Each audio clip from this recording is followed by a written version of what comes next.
The diploma still smelled faintly of the expensive parchment it was printed on. But to me, it might as well have been a piece of recycled newspaper. 20 years old, a shiny new degree from a respectable culinary school, and what was I doing? Scrubbing grease from deep fryers at a diner 3 towns over. My name is Raiden Miller. Chef Raiden, the professors used to call me, a title I'd fought hard for, dreaming of a pristine kitchen, white coats, and the thrill of creation. Now it was just, hey, dish boy, clear table 7. I didn't mind the hard work. I was built for it. What tasted like bile in my throat was the heavy silence and the judgmental glances I got every time I walked into the house, their house. I'd married Maya a month after graduation. A quick, simple ceremony, mostly financed by her parents, Mr. and Mrs. Wibowo, who made sure their generosity was a constant, suffocating cloud over our heads. I loved Maya. I loved her smile, her laugh, the way she made a cup of instant coffee taste like a morning symphony. But love, I was quickly learning, did not pay the rent, and it certainly didn't appease the Wibowos. Raiden, must you track that kitchen smell all through the house? Mrs. Wibowo's voice was always low, perfectly modulated, and somehow sharper than a freshly honed chef's knife. It was 10:30 at night. I was exhausted, smelling of fryer oil and desperation. Sorry, Ma, I mumbled, peeling off my sweaty, stained shirt. Mr. Wibowo, a man whose permanent expression suggested I had personally insulted his lineage, was sitting in the living room, reading the paper. He didn't look up, but his voice cut through the air, clinical and cold. The delivery job again? I thought you applied for that sous chef position at the Peninsula last week, Raiden. I felt the familiar flush of shame. I did, Puck. They called back, said they needed someone with more established experience. I'm keeping my options open, though. I picked up a few catering gigs for this weekend. Small ones, but they pay cash. Catering gigs, Mr. Wibowo scoffed, finally lowering his paper to reveal his disdainful eyes. You went to school for 4 years for catering gigs? My nephew, Agung, is managing an entire branch of a multinational bank at 23. His wife doesn't have to worry about whether her husband remembered to pick up the milk. I looked over his shoulder. Maya was standing in the doorway, her arms crossed, her expression a mix of pity and frustration. She didn't look at me, but at the floor. That look was the deepest cut of all. He's trying, Dad, she said, but it sounded less like a defense and more like an apology for my very existence. Trying isn't doing, Maya, her father retorted, his voice softening slightly when addressing his daughter. It's been months and he has a revolving door of minimum wage jobs. I told you, a man needs stability. I spoke to Agong earlier. He knows a very promising young professional, an architect, already planning his own firm, who is quite interested in meeting you, socially, of course. The blood drained from my face. I gripped the door frame. What are you talking about, Pax? She's married. To me. Mr. Wibowo met my gaze with a chilling indifference. Temporarily, perhaps. There is no legal commitment yet that cannot be corrected if a better opportunity presents itself. You need to understand, Raiden. A person's value is judged by their contribution.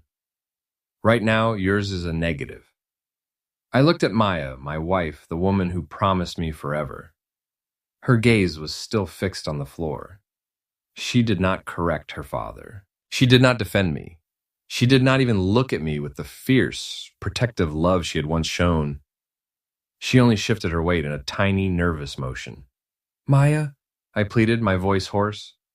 She finally looked up, her eyes misty, her mouth trembling. Raiden, please, just go shower. We'll talk later. There was no later. I knew it. In that moment, watching her stand there trapped between her father's ambition and my empty pockets, I saw the exact moment my future with her dissolved. It wasn't the Wibowos who broke the glass. It was Maya's silence. That night I didn't sleep. I laid on the too small sofa in the den, which the Wibowos had kindly designated as my office, guest room, storage area. I thought about the architect, the promising young professional, a man who could provide. A week passed. The glances intensified. The comments grew more direct. Mr. Wibowo started leaving brochures for reputable divorce attorneys casually on the coffee table. Mrs. Wibowo spoke to Maya only about wedding colors for the future. Then, one Tuesday morning after I'd been up since 4 a.m. making a breakfast platter for a last-minute client, I overheard them. The kitchen was quiet. Maya and her mother were whispering. "He just isn't what you deserve, darling," Mrs. Wibowo murmured. "Look at how hard he tries, yes, but it's always a struggle, always a failure. Do you want that life with him?" Maya's response was barely audible, a fragile whisper that nonetheless landed in my chest like a punch from a heavyweight. "No, Ma, I don't." I didn't wait to hear the rest. I walked out of the den, past the kitchen door and out the front door, my cheap backpack slung over my shoulder. Inside was my diploma, my worn chef's knife set, a change of clothes, and $83. I walked until my lungs burned and the sun was high. I stopped at a payphone, an anachronism, but I needed the anonymity, and called the house. Mr. Wibowo answered. "Hello, who is this?" he asked, impatient. "It's Raiden," I said, my voice flat, hollow. There was a pause. I could hear Mrs. Wibowo's excited gasp in the background. "Raiden, where are you? Maya is—" "I'm leaving," I cut him off. "She said she doesn't want this life. I heard her, tell her I agree. She deserves better. You win, Pack. All of you." I heard him sigh, not with relief, but with satisfaction. "I appreciate you finally seeing reason, Raiden. I'll have my attorney draw up the papers immediately. We can—" "No papers," I said, a new coldness creeping into my soul. "I don't need anything from you or her. I will disappear. Consider the marriage null and void. I will not contact her, and I don't want to be contacted, ever." I hung up, the sharp click of the receiver against the cradle sounding like the final nail in the coffin of my young, hopeful life. I stood there, taking a deep, shuddering breath. The air tasted like dust, like ash, like betrayal. Raiden Miller, the struggling husband, the underappreciated chef, was gone. Now only the promise remained. I will be back. And when I do, they will all look up, not with pity, but with regret. And I will make them taste the dust they fed me. My revenge would be the only dish I truly mastered. Disappearance is a strange kind of freedom, heavy with the weight of utter failure. The first few years were a blur of cold sweat, cheap ramen, and the kind of back-breaking labor that makes you forget what sleep feels like. I had $83 and a world of hurt. I needed to turn the hurt into fuel. I didn't head out of state. I just burrowed deep into the concrete heart of the nearest major metropolis, a sprawling urban jungle where a man could disappear simply by standing still. My first job was washing dishes in a brutally fast-paced, high-volume noodle house in the city's grimiest district. The head chef, a man named Sarge, who looked like he'd fought a war with every wok in the kitchen, was a monster. He screamed, he threw things, and he worked us 18 hours a day. But he was also brilliant. I realized quickly that my culinary school degree, while impressive on paper, had taught me theory and precision. Sarge taught me speed and survival. He taught me how to break down 100 pounds of chicken in the time it took to blink. He taught me how to manage the line when tickets were coming in faster than a freight train. I didn't just wash dishes, I watched. Every time Sarge kicked me out of the way, I got a better look at his technique. I volunteered for prep, for organizing the walk-in fridge, for anything that put me closer to the heat and the action. I worked 2 jobs, the noodle house from noon to midnight, and then a catering warehouse, loading trucks from 1 a.m. to 6 a.m. I slept 3 hours a night in a flop house room that smelled perpetually of mildew and regret. My motivation was simple, singular, and corrosive. Maya's silence, Mr. Wibowo's sneer. Every ache in my muscles was a necessary step away from the life of a negative contribution. After 2 years, I wasn't the same soft-handed culinary graduate. My hands were scarred, my back was steel, and my eyes had the focused, slightly haunted look of someone who had nothing left to lose. I had saved enough to quit the loading gig and focus entirely on cooking. Sarge, surprisingly, took notice. One night, after I managed to prevent a grease fire and still get the main courses out on time, he grunted, "Miller, you're not completely useless. Prep station tomorrow. Don't screw up." That was my promotion. That was my start. I worked under Sarge for another year, absorbing knowledge like a sponge. I learned to cook fast, clean, and with an intensity that burned through the kitchen air. I didn't socialize. I didn't date. I just cooked and saved. Every spare penny went into a high-interest savings account, mentally earmarked, the down payment on regret. It was during this time that I started experimenting again. Sarge's food was comfort, deep and greasy. My training was fine dining, light and complicated. I began fusing them, taking the bold, punchy flavors of the street and elevating them with French technique. I started serving the staff my experimental dishes after hours. They were tough critics, but their silence after a bite of my deconstructed soto ayam was a louder compliment than any applause. Then the universe, in its usual chaotic fashion, decided to throw a complication into my meticulously planned trajectory of vengeance. A third party.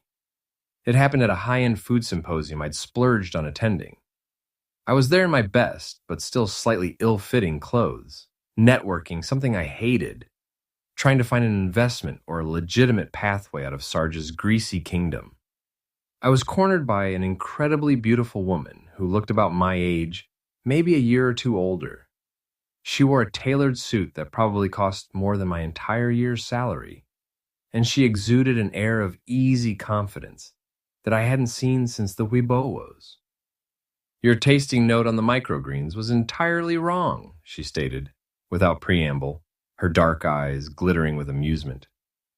"They're grown in volcanic ash soil for mineral content, not just for the peppery bite you mentioned." I turned, momentarily stunned by her directness. "With all due respect," I countered, the chef in me immediately rising to the challenge. "The soil is irrelevant if the bitterness overwhelms the profile of the accompanying fish. It's an imbalance." She laughed, a short, sharp, genuine sound that drew attention. "I like you. You're passionate, and you're completely wrong, but I appreciate the conviction." She extended a hand. "Imogen Chen, CEO of Zenith Group. We own the farm that grew those microgreens, among a few other things." My hand, calloused and rough, felt huge and clumsy in her smooth, cool grasp. "Raiden Miller. Just Raiden Miller? No affiliation? No restaurant name to drop?" I hesitated. "I'm currently refining my skills." Imogen didn't press. Instead, she leaned in conspiratorially. "Zenith Group is looking to invest in a new hospitality venture, high concept, disruptive. I'm bored with the usual 5-star routine. I need a talent who is hungry enough to break things, but skilled enough to put them back together flawlessly." She paused, her eyes piercing mine. "You reek of hunger, Raiden Miller." It's a compelling scent. I should have walked away. The Wibowos had taught me that wealthy, powerful people only offered things when they expected 10 times the return. But this was exactly the opportunity I'd been saving for. A shortcut to the level of success that would make my former in-laws choke on their regret. "I don't need a handout, Ms. Chen," I said, my voice firm. "I need an investor who trusts my vision. I want creative control." A slow, dazzling smile spread across her face. "Control? Arrogant. I like that too. Meet me at my office tomorrow. 11 a.m., bring your vision. Don't be late." That night, for the first time in 3 years, I didn't dream of revenge. I dreamed of a kitchen. Mine. Sleek, enormous, and perfect. And at the head of the table, watching me, was Imogen Chen, her eyes speculative and undeniably interested. Imogen Chen was a complication, a distraction, and perhaps the fastest way to the top. She saw my drive, not my past. She saw my talent, not my bank account. And over the next few months, as we worked together, hashing out plans for the restaurant, I noticed something else. She wasn't just interested in the business. There was a dangerous intensity in her gaze when she looked at me. an intensity that had nothing to do with market shares or projected revenue. She was smart, ruthless, and terrifyingly attractive. She was the personification of the success I craved, wrapped up in a designer dress. She was the polar opposite of the fragile, family-dependent Maya. One evening, after a particularly grueling design session, she leaned across the blueprint-covered table. "Raiden," she murmured, her voice soft. "You're a mystery. All this fire, all this drive. What are you running from, or what are you running to?" I met her gaze, the truth an ugly, throbbing thing behind my eyes.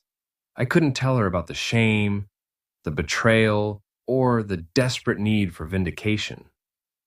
"I'm running to my destiny, Ms. Chen," I said, a lie wrapped in ambition. "And anyone who gets in the way will be collateral damage." Imogen smiled, a slow, predatory curving of her lips. "Good, because I always get what I want, Raiden. And right now I want a successful partnership. And maybe a little more." My pulse hammered. The tension between us was a physical thing, and it was tempting. So tempting to forget the past, to let Imogen's world absorb me. But every time I saw the gleam of wealth in her eyes, I was reminded of Mr. Weibowo's judgment. Imogen was a tool for my ascent. Nothing more. My heart, the part that still ached for a promise broken, was dedicated to only one goal: to return to the Weibowo's doorstep, a success so undeniable that it would make Maya finally realize what she had traded for her father's approval. The time for my return was fast approaching. My new restaurant, Ignis Fire, was set to open. The buzz was deafening. I was no longer Raiden Miller, the dishwasher. I was Chef Raiden Miller, the prodigy, the new face of American fine dining. I was rich, powerful, and ready to make my presence felt. The opening night of Ignis was a controlled explosion. It wasn't just a restaurant, it was a declaration. The space was sleek, minimalist, designed to put the focus entirely on the food and the theater of the open kitchen. Imogen had leveraged every contact, every media outlet, to ensure that the launch wasn't just a success, but a seismic event in the culinary world. I stood behind the pass, the heart of the kitchen, feeling the heat, the pressure, the sublime chaos. The white chef's coat felt like armor. I wasn't sweating from the ovens. I was sweating from the realization that this was it. 3 years of grinding, of sacrifice, all distilled into this one moment. Imogen was everywhere, a stunning force of nature in a silver gown, effortlessly commanding the room. She would frequently pause by the pass, her hand resting momentarily on my shoulder, a gesture that was part proprietorship, part intimacy. "They're calling it revolutionary, Raiden," she murmured, during a brief lull, her lips close to my ear. "The critics are already filing their 5-star reviews. Zenith Group is very pleased." "The food is doing the talking, Imogen," I replied, my eyes fixed on the plates. I tried to ignore the subtle current that ran through me whenever she touched me.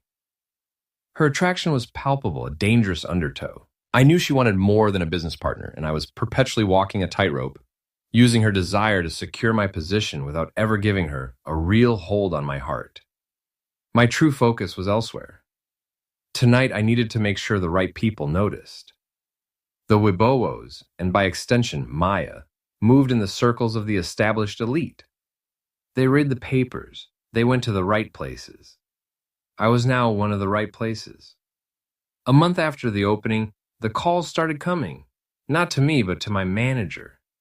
Interviews with major magazines, features on national news segments, and reservations from the city's most recognizable names.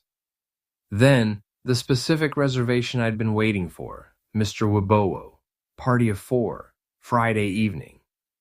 I felt a cold, exhilarating rush. They were coming to my kingdom.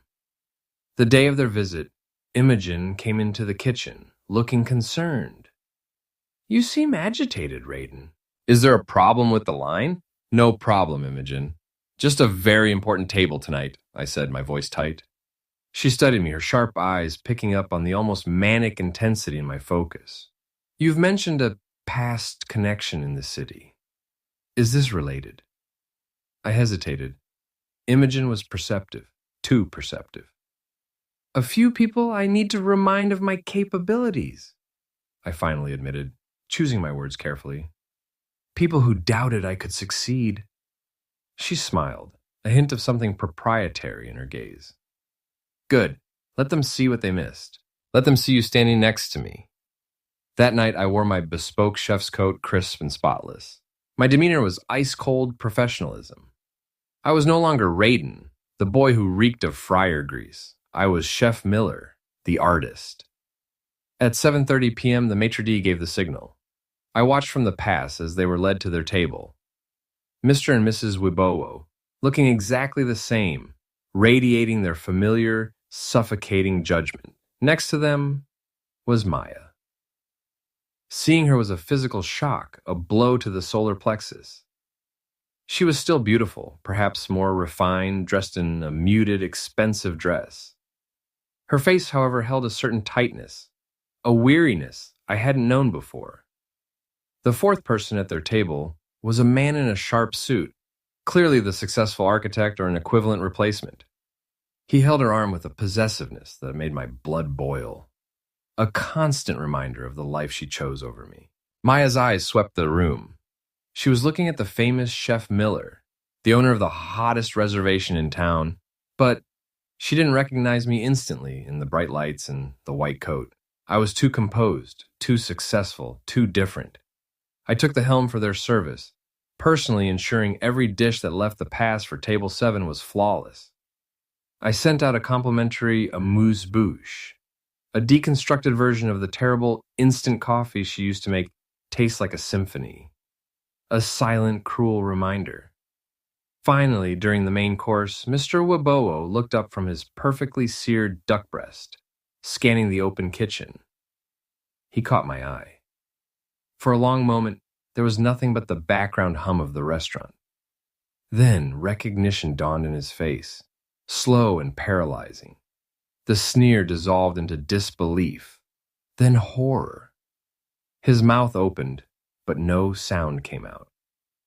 Mrs. Wibowo followed his gaze, and her hand flew to her pearls. Maya, prompted by the sudden silence, finally looked directly at the man running the line, the celebrated chef.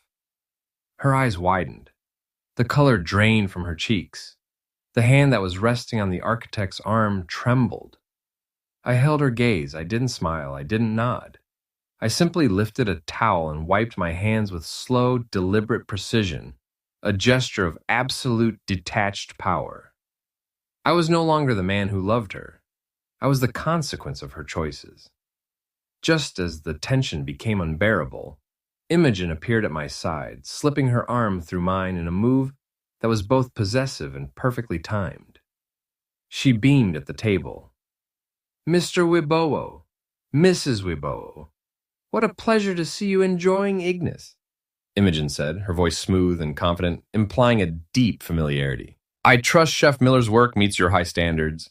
He is, after all, my most prized asset." She leaned in, seemingly for my benefit, but her words were clearly for their table. "We are discussing a global expansion. Raiden is the future of Zenith's hospitality arm." Maya watched us, her eyes locked on my face, then flicking to Imogen's hand on my arm. Her carefully constructed composure cracked. The exhaustion in her face deepened into a profound sense of loss. Mr. Wibowo, ever the pragmatist, swallowed hard. "Chef Miller," he managed, his voice shaky, I didn't recognize you. You've done well. Remarkable." I looked directly at Maya, my expression unreadable. "It's simply a matter of contribution, Pack," I said, echoing his words from years ago, the syllables coated in ice. I found a place where my value is appreciated. I held Maya's gaze for another beat, letting the weight of my success and my proximity to Imogen sink in. Then, I turned back to the kitchen, my focus shifting instantly back to the food, dismissing them entirely. Expedite Table 7's dessert, and make sure the new tables are seated promptly. I heard Imogen chuckle softly as she squeezed my arm before moving away. The satisfaction was immense, a deep, resonant chord of vindication. But as the adrenaline faded, a hollowness remained. I had achieved the first part of my revenge. I had made them look up, but seeing the genuine pain in Maya's eyes didn't feel like victory. It felt like burning the last bridge to the man I used to be. My revenge was sweet, but the cost was still high, and I knew this was just the beginning. The encounter at Ignis had the desired effect. The Wibowos were shocked into silence. Their usual composure shattered. Mr. Wibowo, a man who measured his self-worth by the success of those around him, was now forced to measure my success, a crushing realization for him. Maya, however, was the real target, and her reaction resonated deepest. In the days following their dinner, the silence from her end was more potent than any confrontation. I knew she was processing what she had traded, a struggling, loving husband for a life of stable but sterile approval. Imogen, observing my intense focus and subsequent almost somber mood, was intrigued. The tension between us, already high, became electric. She thrived on complexity, and my hidden past only made me a more captivating challenge. A week later, I was working late at the Zenith Group's corporate kitchen, finalizing the menu for a major investor dinner Imogen was hosting. She walked in carrying 2 glasses of expensive scotch, her usual sharp exterior softened by the late hour. "You've been avoiding me, chef," she said, leaning against the cold steel counter. "I've been focused on the expansion, Ms. Chen," I replied, not looking up from my notes. "Japan is a very different market." "Drop the Ms. Chen, Raiden. We're partners." She pushed one glass toward me, and partners share more than just financials. I took the glass. The warmth spread through my hand, but I kept my guard up. "What do you want to share, Imogen?" "The truth. I saw the look on the faces of your guests that night, especially the woman. She was your wife, wasn't she?" I took a long drink, the rich, smoky flavor hitting the back of my throat. My revenge had been public. Denying the details now would be pointless. "She was," I confirmed, my voice flat. "Or rather, the wife I was supposed to be for her before her family intervened. She made her choice. I simply followed her lead and disappeared." Imogen studied me, her gaze penetrating. "So this empire you've built, this fire, is fueled by spite?" "It's fueled by a desire to never again be told I don't matter," I corrected, setting the glass down with a decisive click. "It's about proving them wrong, all of them." A slow, appreciative smile curved her lips. "I like that drive. The Wibowos. Their loss is my gain, Raiden." She moved closer, bridging the gap between us. "But you can't live on cold revenge forever. It'll sour your palate." Her hand brushed my cheek, the touch deliberate and feather light. "You deserve passion, Raiden. Real, undeniable passion. You deserve someone who sees your fire and isn't afraid to burn with it." It was a blatant, seductive offer. Imogen was stunning, brilliant, and offered a future paved with unlimited power. She was everything the Wibowos admired. Accepting her would be the ultimate confirmation of my transformation, the final, perfect insult to Maya's choice. Before I could respond, my phone buzzed. It was an unfamiliar number. I hesitated, then answered. "Hello? Raiden, it's Maya." My heart, which I thought had turned into a lump of hardened stone, did a painful, unexpected flip. I pulled the phone away from my ear, seeing Imogen's keen, narrowed eyes watching me. "Who is it?" she mouthed, her expression hardening instantly. I ignored her. "Why are you calling, Maya?" My voice was colder than I intended, brittle with old hurt. I had to. After seeing you at the restaurant, I had to talk to you. I've tried to reach you for 3 years. Her voice was soft, laced with a genuine sadness that surprised me. "I asked for no contact. I honored that," I said, glancing at Imogen, who was now leaning against the counter, arms crossed, the scotch glass held like a weapon. "I know, and I'm sorry," Maya whispered. "I was a coward. I listened to my parents, and I let their fear define my life. I saw you, Raiden. You've become everything you always wanted to be. I made a terrible mistake. My throat tightened. This was the moment of ultimate vindication. She admitted it, but instead of the satisfaction I'd craved, I felt a sharp, confusing pang of sorrow. Mistakes have consequences, Maya, I replied, keeping my tone deliberately professional, detached. The life you have now, the architect, the stability, it's what you chose. I built a new life and you don't feature in it. Raiden, please, she pleaded. Can we meet? Just once, I need you to know I'm leaving him. I'm leaving my family's pressure. I'm doing this for me, but I need to apologize to you in person. Imogen watched the entire interaction, her expression shifting from impatience to intense calculation. She knew this was the pivotal moment, the tug of war for my soul. I took a breath. I had waited years for this apology, but now that it was here, it felt hollow. It didn't change the 3 years of struggle or the loneliness. It was too late. Maya, I said, finally, decisively, I have moved on. The man you saw at Ignis isn't the man you married. He's the man you created. There's nothing left for us to discuss. I hung up, the silence ringing in the corporate kitchen. Imogen pushed off the counter and walked directly to me. She didn't ask if I was okay. She didn't press for details. Instead, she lifted my chin with a cool, firm finger. She's baggage, Raiden. A reminder of who you used to be, Imogen stated, her voice low and persuasive. You just dealt with her perfectly. You chose the future. She lowered her gaze to my lips, her intention clear. The apology is nice, but power is better, and my offer still stands. Let me show you what real passion looks like. For a split second, I saw two paths. The ghost of the past, gentle and regretful, pulling me toward a painful redemption, and the blinding brilliance of the future embodied by Imogen, urging me toward absolute power. I knew I needed to maintain the momentum of my revenge. To truly bury the old Raiden, I had to embrace the new one fully. And the new Raiden was an empire builder. I met Imogen's gaze, my resolve hardening. You're right, Imogen. I choose the future. I leaned in, meeting her kiss with a desperate intensity that shocked us both. It was a calculated risk, a fiery confirmation that I was closing the door on the past for good. Imogen was not just a partner. She was the final piece of my armor, a declaration to the world and to the Wibowos that I was now operating on a completely different level, one they could never reach.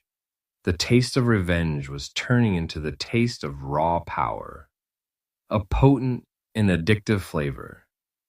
And with Imogen Chen at my side, my return was complete. But the game wasn't over. Now it was time to move from vindication to domination. The decision to embrace Imogen was a strategic victory and a personal surrender. She became more than a business partner. She was my constant companion, a public declaration of the dizzying height of my new status. We were the culinary world's power couple, the prodigious chef and the powerful CEO, a narrative carefully crafted by Zenith Group's PR machine. Our relationship was intense, fueled by ambition and the high stakes of global expansion. Imogen was intoxicating. She demanded excellence and offered unwavering support for my career. In her eyes, I was limitless. She saw the new Raiden Miller, the man of fire and steel. Yet, in the quiet moments, I sometimes felt the cold sterility of our arrangement. Our passion was real, but it was perpetually overlaid with the taste of calculation. My focus remained razor sharp, the final act of vengeance. 6 months after the opening of Ignis, I was preparing for the launch of my second, even more ambitious restaurant, funded entirely by Zenith Group. Imogen and I were attending a black tie gala, an event that was the pinnacle of the city's old guard. Exactly the sort of place the Wibowos used to frequent and now desperately wanted to be seen. As we made our grand entrance, the murmurs were immediate. Heads turned, cameras flashed. Imogen, dazzling in a couture gown, held my arm, her smile proprietary and triumphant. I was now Chef Raiden Miller, the name on everyone's lips. It didn't take long to find them. The Wibowos were standing near the main bar, looking noticeably older, their clothes a shade less fresh than I remembered. Maya was with them, alone this time. She looked thinner, her eyes carrying a profound sadness that pierced my new armor. The architect was clearly long gone. Our paths were set on a collision course. Imogen, sensing the final confrontation, squeezed my arm and whispered, "Show them what they threw away, darling. Make them regret every minute." We walked toward them, the distance feeling like a mile. Mr. Wibowo saw us first. The blood drained from his face, just as it had in Ignis. But this time, the look was pure, unadulterated fear, mixed with a desperate, naked hope for recognition. "Raiden, Chef Miller," he exclaimed, his voice too loud, too eager. He extended his hand, a trembling olive branch of sudden, opportunistic admiration. "What an honor! Maya and I were just saying how remarkable your success has been. Truly world class." I stopped, but did not take his hand. Imogen's grip on my arm tightened possessively. "Mr. Wibowo," I acknowledged, my voice calm, the indifference a far more effective weapon than anger. "Good evening." "We are so proud," Mrs. Wibowo chirped, stepping forward with an affected warmth. "We always knew you had this potential, Raiden. We always supported your dreams." The audacity was breathtaking. I looked her dead in the eye, remembering the constant insults, the pressure on Maya. "With all due respect, Mrs. Wibowo," I said, a faint chilling smile touching my lips. "Your support was a significant part of my motivation to leave. I had to get away from your definition of value to find my own." I shifted my focus to Mr. Wibowo, holding his gaze until he squirmed. "You once said my contribution was negative, Pac. I hope Ignis proves that my value is, in fact, astronomical." Then I turned to Maya. She was pale, her eyes brimming with unshed tears. The sight of her shattered my carefully constructed composure for a moment. But I had to finish the script. "Maya," I said, the name tasting foreign on my tongue. "Raiden," she whispered, her voice cracking. "I heard what you told me on the phone. But seeing you now, I just needed you to know everything I had to give up for my parents' approval. It wasn't worth it. I chose the wrong life, and I'm truly sorry." The genuine remorse in her eyes hit me harder than any of her father's insults. She wasn't just apologizing for leaving me. She was grieving the loss of her own potential, her own true love. But the old Raiden was dead. He couldn't come back for her now. "Your apology is accepted, Maya," I said, my tone finally softening just enough to be merciful but not hopeful. "But there's no going back. The path I'm on required a severance from the past, a permanent one." Imogen stepped in, sensing the emotional shift, wrapping her other arm around my waist, pulling me closer, a clear display of ownership. "Darling, the Japanese investors are waiting," Imogen said sweetly, her gaze flicking to Maya with a victorious edge. "We can't keep our future waiting for the past." She guided me away, but not before I heard Mr. Wibowo's desperate, hushed voice in the background. "Maya, go after him.